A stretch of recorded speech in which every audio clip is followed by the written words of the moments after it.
Hi there, my name's Ngaire Ackerley and this is my presentation from WordCamp Lancaster called Designing for WordPress and Web Design. There often seems to be a gap in understanding between website design and development.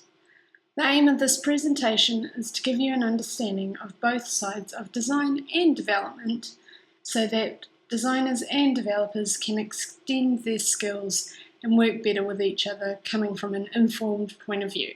So I'm trying to bridge the gap between design and development. Okay, so a little quote to get you started. Design is a plan for arranging elements in such a way as to best accomplish a particular purpose. So in this case, we're designing and developing for websites. The particular purpose is whatever our client's needs, goals and aims are. So we have to keep those in mind throughout the project and be designing to accomplish those goals, but also be designing in a way that's appropriate for the media. Okay, who am I? I'm a Kiwi, obviously not an Australian. I come from a computer graphic design background and I've been working in the design and web industry for over 7 years now. Primarily a front-end WordPress developer and designer for about 3 years, and I still work in print design from time to time as well. I work for a small communications design agency based in both London and the US, working with small to medium businesses and charities throughout the US, the UK and Africa. Okay, so what's the plan for today? I'm going to cover a little bit about designing for users and what we need to think about when it comes to our users for websites. I'm also going to cover design principles, just a few key ones of guiding the eye in a hierarchy, unity and consistency, balance, and keeping it simple, stupid. With each of those, I'll also cover some ways to implement them using WordPress and web design, a few techniques, and hopefully we'll have time to also cover some top tips for both designers and developers. What I won't be covering in this presentation, I'm not going to touch on responsive design too much. That's a presentation in itself. I won't be covering every design principle under the sun. The ones I'm covering are just some key ones. There are many more out there that are worth considering, but if you want to find out more, feel free to get in touch with me or look them up on Google. I also won't be covering the best themes and plugins to use.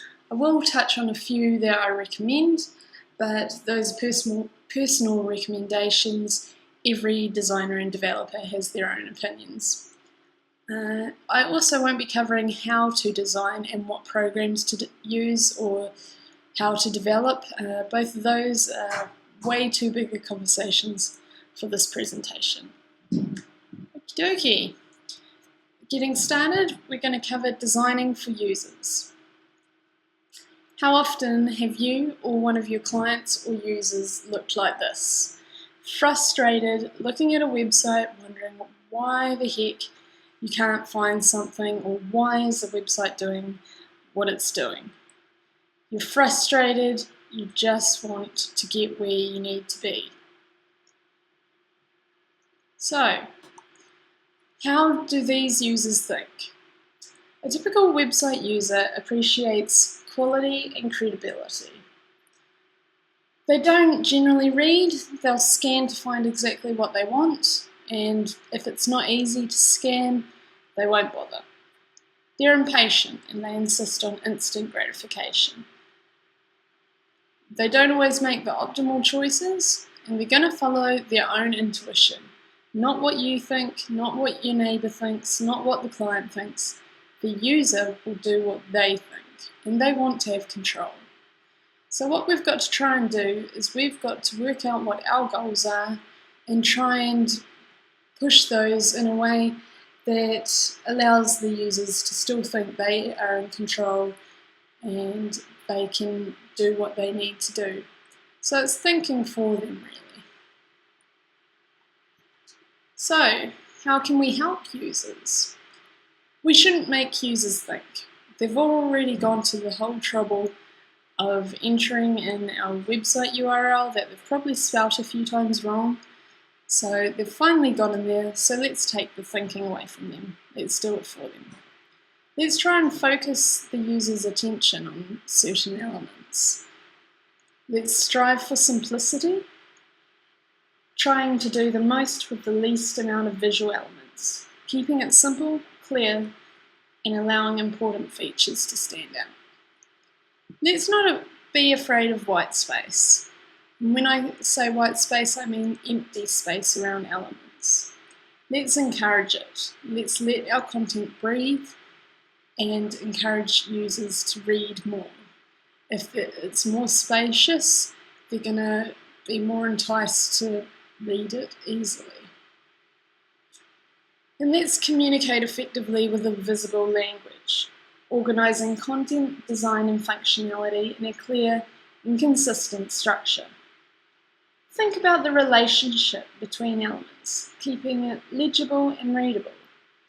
Think about all the different types of people that might visit your site, and consider if they will be able to read and understand the content on it. In thinking of these visitors, let's research the target audience. Let's find out a bit about their background. What colours do they like? Are they culturally sensitive about anything? Should we be steering clear of certain words? Do we need to be catering for certain accessibility elements because they've got disabilities? Think about all these things, and it's definitely going to help you make it a more enjoyable experience for your users. And then, hopefully, your users will end up looking happy like this. Okay, getting into website design principles and how we can implement them in WordPress and web design. First up is guide the eye and hierarchy. This is all about making certain elements stand out on a page, guiding the eye through the various design elements in the order which we want. So to do this, we need to consider the goals of the website. Talk to your client in detail, and quite often you'll find that certain things pop up that they didn't initially think that's what they wanted a website for. But in the end, they want to get something out of the website. So find out what that is so that we can try and drive the content in a way that achieves those goals.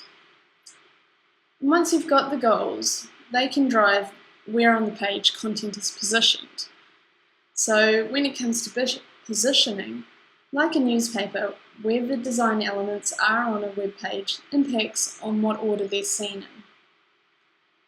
Likewise, make important information easy to find.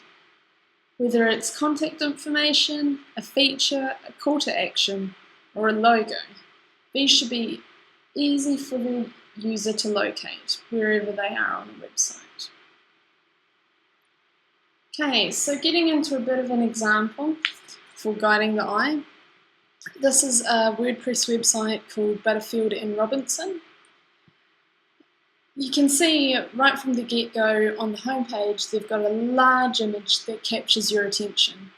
They've got a few smaller images that are just below that you also look at, but then the colour is what stands out. There's this bright blue call to action box of go here, and that's what encourages you to click on it. It's bright and it's clear. So I click on it. And then I'm taken to this page. Once again, it's got a big image at the top that captures my attention. It's got sub-navigation where the page I'm on is highlighted in blue. And then I go down the page a little bit more and I see more blue. I read the little bit of text because it stands out on the blue being white. And then my eye travels down the page a little bit more. and I see this thick slab serif font heading. And I read that and I carry on down the page. Few images capture my attention and the blue headings. So I then click on one of those. And I'm taken to yet another page with another big image that captures my attention. My eye travels down. The big slab serif letter at the beginning of the text grabs my attention and encourages me to read the text, which is a really great technique to get people to read text rather than just glancing over it.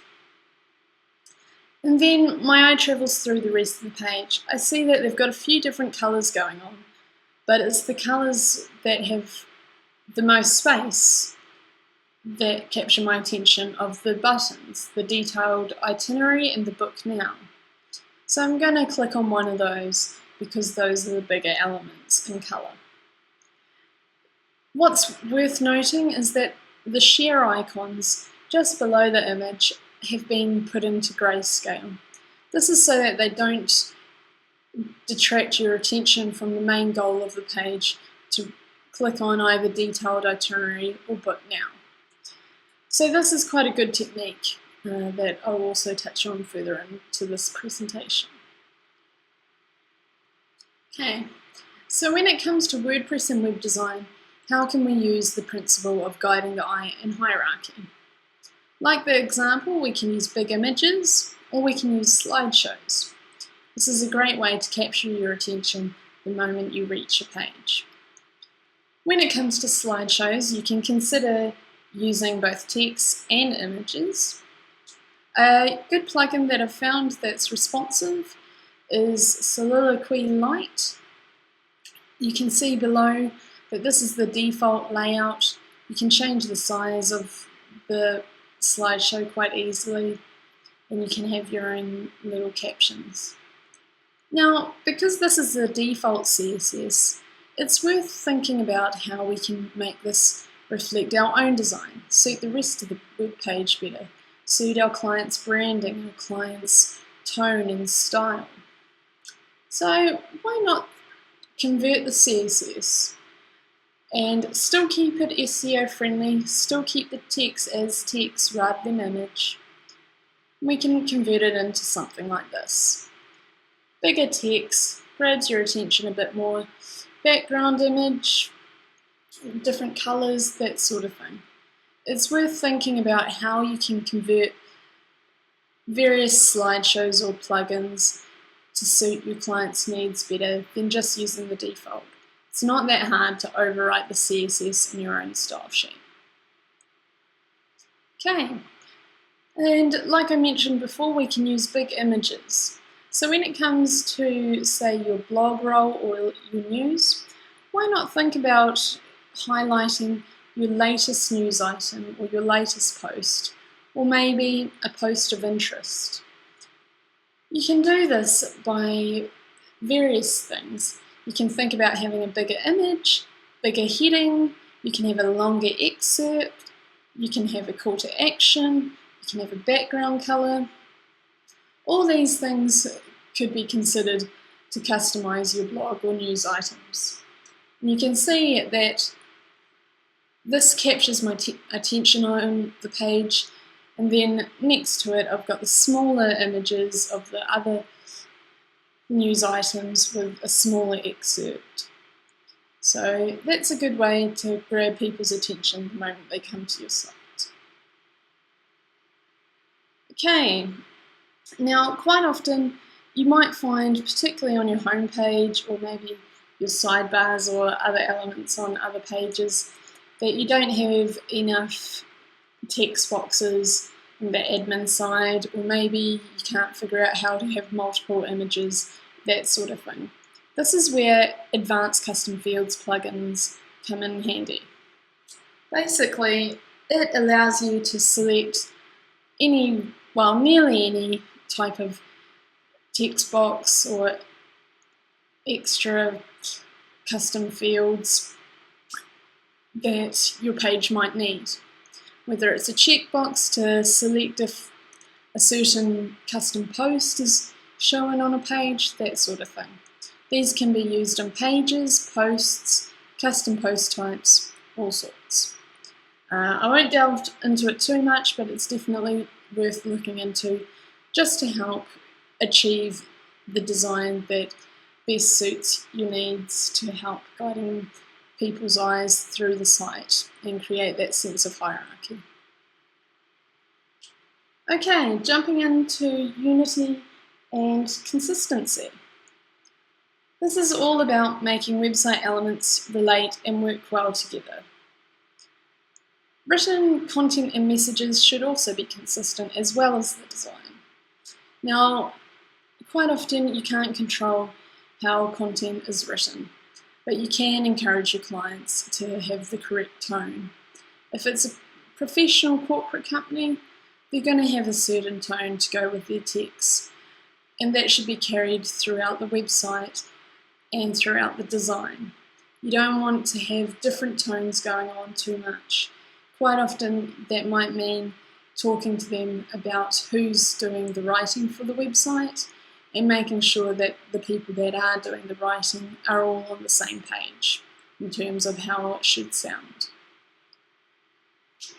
Remember, inconsistencies in a design are like spelling mistakes in an email. They lower the quality and professionalism of a company. And this can reflect on both you and your client. If a user finds inconsistencies, it's not just going to be the client that it reflects bad on, it's going to be the person that made the website. Okay, so thinking about unity and consistency, how can we implement that in WordPress and web design? Have a think about templates. Ask yourself, why does this page need a new template? Consider limiting the number of templates you have so that you can have a consistent layout throughout your site. Think about the content and styling of sidebars. These should be consistent so that the user knows where to find certain information, whether it's sub-navigation, contact information, or news posts. A user doesn't want to be going throughout a site from page to page and suddenly the side navigation has disappeared and they don't know how to navigate around the website. Or maybe they're looking for an email address or a phone number and it was on one page but you're not sure where it is on the other pages. So try and think about keeping sidebars consistent. Now when it comes to branding, we've got the front end that the user sees that I've discussed in quite a bit of detail already. Now that branding obviously wants to reflect your client's needs and your client's company. But you also want to consider the login page and the admin section, because chances are the person who is managing the content on the website today may not be the same person that's managing it in 2 years' time. So you just want to make it a little bit easy for your clients that when they go to their website, they see their logo on the login page and they know that that's their website. It's a really simple thing to do. As you can see below, I've got some code of the functionality, and that should be quite easy to implement, just to add that little element of consistency through your login page. There's also things you can do on the admin side. I won't get into that too much, but it's worth looking into. Okay, getting back into some examples. We're back to the Butterfield and Robinson website. This is their footer. You can see that they've got 3 brand colours of blue, green and orange. Now those are quite bright colours that, if they're used incorrectly, would disrupt a website quite a bit. But what they do is when they use them all together, they use them in small doses. And blue is definitely their main colour because that's used a lot more throughout the website. And even with their footer, you can see that they've got some consistency going on with all the columns of text. Okay, on their website, I'll just go through a few examples of the unity and consistency. You can see they've got a big image at the top of the page. Their navigation bar is always styled this way. And you can see further down they've got images with big, thick white borders, as well as a rectangular ratio. And even in the headings on these images, they've used the slab serif font. Going through the website, once again, they've got that big image at the top of the page. They've used their brand colour of blue throughout the page. They've used the slab serif font for the heading. And they've got the images in a rectangular ratio with big, thick white borders. And once again, they've got that big featured image. The navigation hasn't changed at all. I still know where their contact information is at the top. They've got a slab serif letter in their copy, which is just linking that through a little bit more. They've got their brand colours going through, and that's what's made this page even more consistent. Okay, then you go to a different section of their website. Now, while it looks quite different, they've still got the same rectangular ratio of their images, big thick white borders, and the slab serif font going through. They've also got the sans serif font that is also used throughout the site, more embodied copy.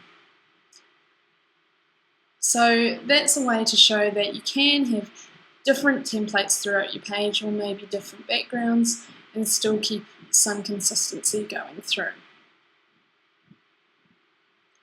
Okay, so when it comes to WordPress and web design, how can we use unity and consistency? We can look at the images. We can consider having a set thumbnail sizes for posts, set header image sizes, and we can try and limit how much the user can add different sized images throughout the site. We can change the size of images in the admin settings for featured images, just under the settings panel on the toolbar. And you can also change the size of images when they're pulled in through your template files, or you can set image sizes in your functions.php file. So the code below is just a bit of code that you can pop into your functions.php file. It adds a new image size called new image that is 220 by 180 pixels, and it's cropped to this size, so we're not going to get an out of proportion image, and that's done by the word true at the end.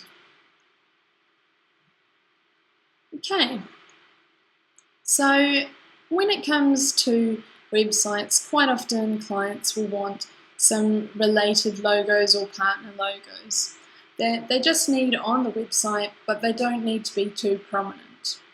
So one technique to get them to sit nicely on the website, if they're all different sizes, why not consider shrinking them down to all be the same height and put them in a row like the example below. Or maybe if you're putting them in a column, make them the same width rather than the same height. And when it comes to social media and these logos, you can consider making them grayscale, if you're allowed to, that is, because then it's not going to disrupt and draw too much attention away from the main parts of your website.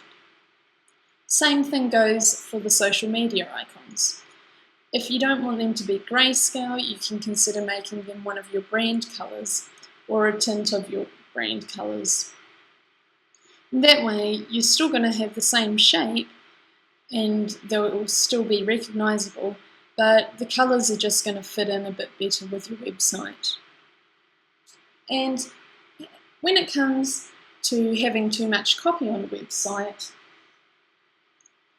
you can think about ways that you can adjust this so that your clients are encouraged not to use too much copy. You can talk to them about how much is actually required to get messages across. And you can also think about setting up example pages in WordPress where you use suitable headings, lists, styling throughout a page.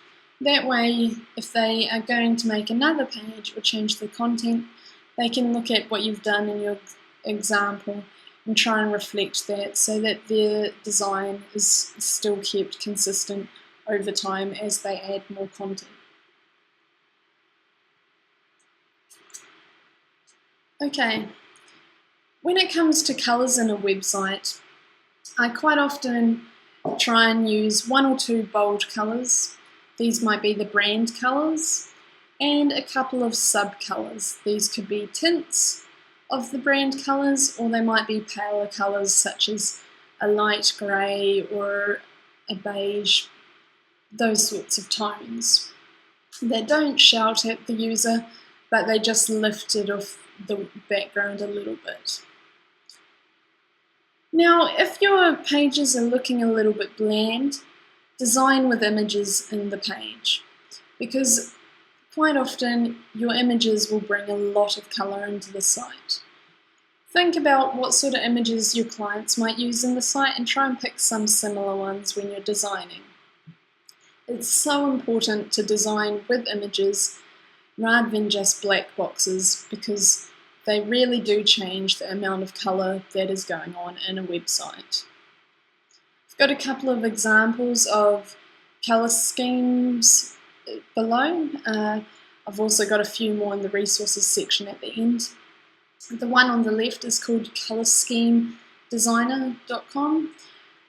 Like Adobe Cooler and a few others, it allows you to select certain images and look at how they sit next to each other, and also it shows you the tints of those colours that I find can be quite useful when you're picking your sub-colours. The one on the right is called coloured.com, and what I like about this one is it allows you, or you can look at some others, of images basically. You can upload photographs and it picks the colour scheme based on the colours in the photograph. Quite often what appeals to us about photographs is the colours, so it's quite an interesting technique to consider looking at photographs and seeing if it's worth using those to base a colour scheme for a website on. It's worth looking into anyway, I recommend it. Okay, now when it comes to styling, for fonts and various styles like bold and underline things, I recommend picking one or two and trying to use them consistently throughout your website. You might want to change the heights of a font to create some hierarchy rather than changing the type of the font or changing the style and weight. So just think about simple things you can do to create that difference while keeping the actual font consistent. When it comes to menus, we've got to consider the various different types: the primary level, the secondary level, the tertiary level, and even responsive. Just because a website is shown on a phone doesn't mean the menu has to be a different colour. Sure, some devices might render it differently, but it's worth trying to make it as consistent as possible so that people will recognise our website no matter where they're looking. And consider the little things. Think about breadcrumbs. Think about the space between breadcrumbs and what's going on there. Think about the pagination. Think about the read more or the continue reading links. Should these be consistent in their wording and styling throughout the website? Why would we change these? Think about that. There may be a reason that we change these throughout the site, or there might not be. It's all about trying to get as consistent as possible. And also think about the link states, the hovers, the current page, and also having default images when it comes to news items or blog posts. Quite often we're not going to know if our user or client is always going to be able to have images for every blog post. So if we're using featured images, if we have a default one, this is going to cover us if the client doesn't have an image 1 week or 1 month. It's still going to continue that consistency going through the website. And also think about styling the core tags. We might not be using these in our own design, but when we hand it over to the client, they have control in the WYSIWYG editor to change whatever they want to whatever styles. They can have headings, whatever they choose, they can have block quotes, they can have all sorts. So it's worth considering to style these even if we're not using them, just so that if they decide to use them, they're automatically going to be kept in the same colour or the same font as the rest of the website. Okay, jumping into balance. Symmetrical balance is when the weight of the design is evenly distributed vertically and or horizontally. It doesn't have to be an exact mirror image, but to achieve symmetrical balance, the weight is generally evenly distributed across the design. So this is a grid example. You can see it's got plenty of spacing, and from side to side it's very similar. Even though the heading on the top left is bigger than the navigation, it's still symmetrically balanced because there's something on either side and to balance each other off. Now, asymmetrical on the flip side is achieved when the weight is not evenly distributed across the design. Elements within the design may have contrasting sizes and weights. This can be used to help create visual hierarchy by certain elements having dominance over smaller elements, but we still have to be careful that we don't overuse this. If we base our whole website on asymmetrical balance and we're changing things from page to page, it's going to be too inconsistent. It can be really useful to use for features, for the header maybe, that sort of thing, but we just have to consider consistency as well as balance when we're using asymmetrical balance.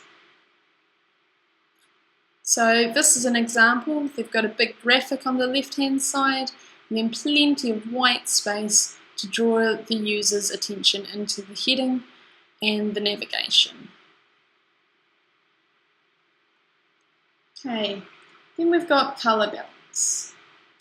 Now it's worth noting that lighter colours, like the background of this site, hold less weight than a darker tone. So it also reflects what the company's tone is. If the company is hard-hitting, they might want a darker tone, or if they're light and professional and want a lighter tone, that's going to weigh less. So you can see that this has a light tone, and then on the flip side, this has a dark tone, and it's heavier. I'm not saying one is better than the other, but it's just worth noting when you're choosing your colours, whether you're going for a lighter tone or a darker tone, what that's projecting to your users. Okay, when it comes to stroke, a heavier stroke will draw more attention than a thinner stroke. So you can see in this example, your attention is immediately taken by the left-hand side where the box is in a thick stroke as opposed to the right-hand side in a very thin stroke. So this is all about drawing your attention to certain elements, and you just want to use it effectively again. You don't want to overuse it or underuse it, that sort of thing. Then we've also got colour. You can see on this page that colour is what draws your attention. The big image at the top takes up lots of space, that draws your attention first. And then you've got your text that has plenty of white space around it, makes it easier to read. And then you've got your buttons down the bottom that have plenty of padding that allow for space around the text to your eye to be drawn to them. Quite often people forget about padding when it comes to things like buttons, and I see text right up against the edge. Consider having some padding, it makes things easier to read. Okay, now when it comes to colour balance, we also need to think about accessibility. There are so many people out there that have various levels of colour blindness that often website designers and developers don't even consider. But it's really important to. The website that I've got an image of on the right, iamcal.com, this is really handy and it lets you select a background colour and a text colour to see how it looks when the different levels of colour blindness are selected. It has surprised me at first, so even if you're not using this on a regular basis, it's worth having a brief look into just to see a little bit more about colours and how they're interpreted. Okay, when it comes to layout, the best way to achieve a balanced and consistent layout is using some form of grid. I've talked about symmetrical and asymmetrical, so we can achieve those using grids. It allows you to position content and look at consistent spacing so that the layout will be evenly balanced. You can create your own grid or look at pre-made grids. In this example, we've got the 960 grid system. They've got a 12-column grid and a 16-column grid, and I think there may even be some responsive ones out there as well. Now, I'm not saying that you have to go to this exhaustive level and use every type of column in this grid, but you might want to look at it, select a couple, and base your design on those. And it can be quite handy also when you move into responsive design, having a good grid system that allows for that flexibility. Okay, so thinking about balance for WordPress and web design, it's worth thinking about the posts per page and pagination. Remember to avoid duplication if you're highlighting a post, and also think about how many you're using per page. I'm not going to say that 6 or 10 is the right answer. It really depends on the length of your excerpt, whether you've got a thumbnail image, how big that image is, that sort of thing, what your font size is. Just consider making it appropriate so people don't have to scroll too much if they're not losing interest. It might be easier and nicer for the user to click on a next button rather than scrolling too far. Also have a think of the length of the sidebar versus the length of the body copy. You don't want it to be too crowded, but you also don't want it to be too empty if you can help it. Remembering that white space is good still. So try and find that right balance between sidebars and body copy. So when it comes to your sidebars or your main content areas, if you're finding that you need to be pulling in content from other areas of the website, here's a few different techniques that you can do for that. There's probably more out there as well, so this probably isn't the only ways. You can use get template part, you can use an include, you can use widgets. They're very easy for the user to input information into, and you can just pull those in. You can use custom excerpt links to balance out maybe main content in your sidebar. And you can also consider using advanced custom fields. Plug in with the code the field name. You can pull in content from that particular page, or you can add on content from a different page by just adding a little bit about that page. I think it's the ID at the end, but it's worth looking into.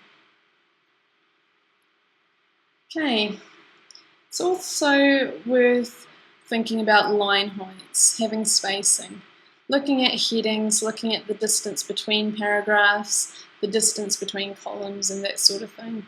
So both line spacing and margins, so that you have plenty of white and negative space around content to encourage people to read. And as I said before, think about the positioning of content. You don't want users to scroll for important information. If it's contact information, you want people to be calling you. You shouldn't have the only way for them to call you is by looking at your contact information in the footer. It should be somewhere higher up on the page to make it easy to find, but still keeping that balance of where it's positioned. Okay, to lead us into the next section, here's a bit of a quote from Smashing magazine. It says, "Minimalist design has been described as design at its most basic, stripped of superfluous elements, colours, shapes and textures. Its purpose is to make the content stand out and be the focal point. From a visual standpoint, minimalist design is meant to be calming and bring the mind down to the basics." Okay, so that's talking about keeping it simple. So our next section, obviously, is called Keeping It Simple Stupid. This is all about minimizing content and using white space effectively. Think about simple design and what we can do to make it more simple.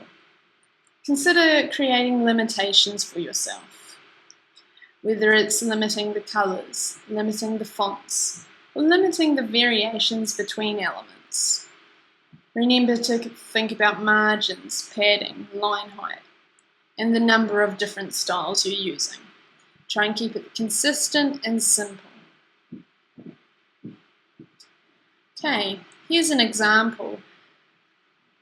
Here we've got a couple of really bold colours, one of which is the brand colour to draw your attention to certain elements on the page. Then we've got a couple of sub-colours of the grey tones just to lift other important information up off the page. Otherwise, we've used plenty of white space so that the website looks very light and that the content is easy to digest. We've also used images and let images bring in more colour. As I mentioned before, if the website's looking a little bit bland, use an image that your client might use and let that bring the colour into the site. Okay, so when it comes to WordPress and web design, how can we keep it simple? We can think about using a starter theme or creating our own theme from scratch, keeping it really simple, having clean code, and even ripping out a lot of the CSS and code that themes already have. A few good suggestions are the 2010 and 11 designs, and even the responsive theme is also quite a simple one to get you started on. Okay, so the other ways to keep it simple in WordPress and web design, you can consider using widgets. They're a simple and easy way to include short pieces of content on your website. And you also want to consider limiting plugins. Now, I know a lot of people base their whole websites on plugins, but you've got to be careful of plugins for various reasons, for security, for performance, and you don't want to use a plugin that duplicates core functionality. So it's worth considering doing your research on a particular plugin that you want to use before using it. Also consider cleaning your admin up. Now, consider how easy it is for a client to edit some content. I've seen websites that use shortcodes to create design elements. Now, if those shortcodes are all throughout your body content on a website, a client can easily delete those. And then how's that going to affect your website design? It's not clean to be using shortcodes in HTML throughout your website. Sometimes there is a time and a place to use those, but it's worth considering how easy it's going to be for your client to update if they are throughout your content. And another way to use your content effectively is consider recycling it throughout your website. Quite often, clients will struggle just to write a weekly blog post. So why not consider having regular content throughout the site by repeating it? Might be that you've got news items in the sidebar, maybe a couple on the home page, and they're just pulled in through from other pages. Same with contact information that can be pulled through to various parts of the website.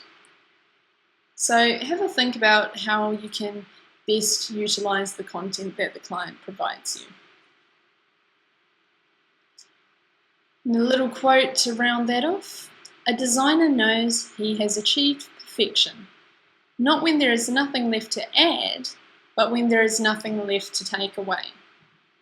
So when you look at a design, have a hard think about it and really think if every element is necessary. If it's not, try removing it. See if the design can be tweaked and still achieve good results without using certain elements. Okay, a couple of top tips for designers or for developers that work with designers. It's really important that designers talk to both the client and the developer. Work out the aims, the goals, and decide functionality with the developer before even beginning design. That way you're going to have a clear idea of what you're doing, you're not going to waste your time or the developer's time or the client's time. And try and make designs as pixel accurate as possible. I know with responsive design, pixels are getting thrown out the window, but when it comes down to doing the actual design, try and get it as accurate as possible so that you're not leaving different variations and inconsistencies in margins and font sizes and that sort of thing that the developer has to guess, should they be consistent or shouldn't they? So try and get them as accurate as possible from your side. And remember to size images and icons and fonts correctly. When it comes to images and icons, this is all about getting the right resolution, getting the right size, getting the right color mode, that sort of thing. And remember to optimize them. Larger images are going to take much longer to load than smaller images. So that's an important thing to consider when you're preparing your designs for the developer.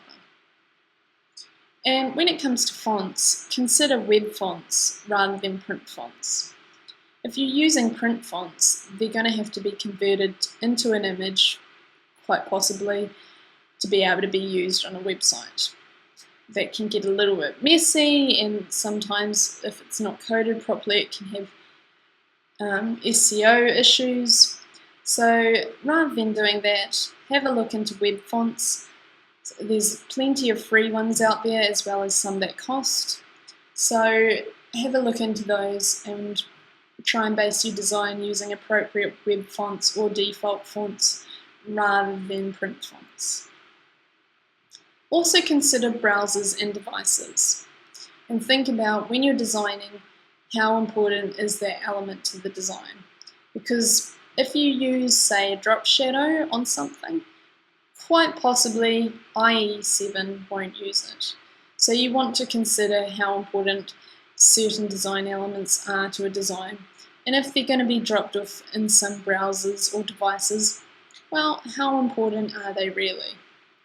It's getting back down to keeping it simple. And design with hex values and provide these hex values to your developer. Keep it really easy for them to figure out. And that's going to make their life and yours much easier. And consider the grids and consistency of these. That way it's going to be easier for the developer to pull them all together. And one of the most important things, remember to show the developer designs before you show the client, just so that there's nothing that you've designed that they can't really develop or that is out of the project scope. So just keep that communication going between your developer. Okay, some top tips for developers, or maybe for designers who work with developers. Get involved early on. Understand the client's wants and needs so that the designer and you can discuss functionality and what is possible within the design of that functionality. So get talking to both the client and designer early on. Communicate your preferences and what you expect. It might be as simple as what size of container do you want them to design to. You might be doing a responsive design, but you might be comfortable starting off with a container at 960 or 1000 pixels wide, or that might be your maximum size and you might want them to design to that. Also decide responsiveness. And that comes down to the different breakpoints that you might want to use for the different devices, and discuss that with your designer. You might have to coach them a little bit on what you expect the design to be converted into in terms of grid systems and that sort of thing. But responsiveness is definitely something not to just glance over and expect the designer to do how you think it should be done. So talk them through it. And remember to check designs carefully before they go to a client. Think about all the little things you need to code and make sure they've been covered in the design. If things like hovers and drop-down menus haven't been designed for, discuss those with the designer at the very least in terms of colours, styling, that sort of thing. And consider the designs from a functionality perspective. It's not always clear how a site will function from just looking at it. So really have a hard think about what sort of interaction is going to be going on from page to page.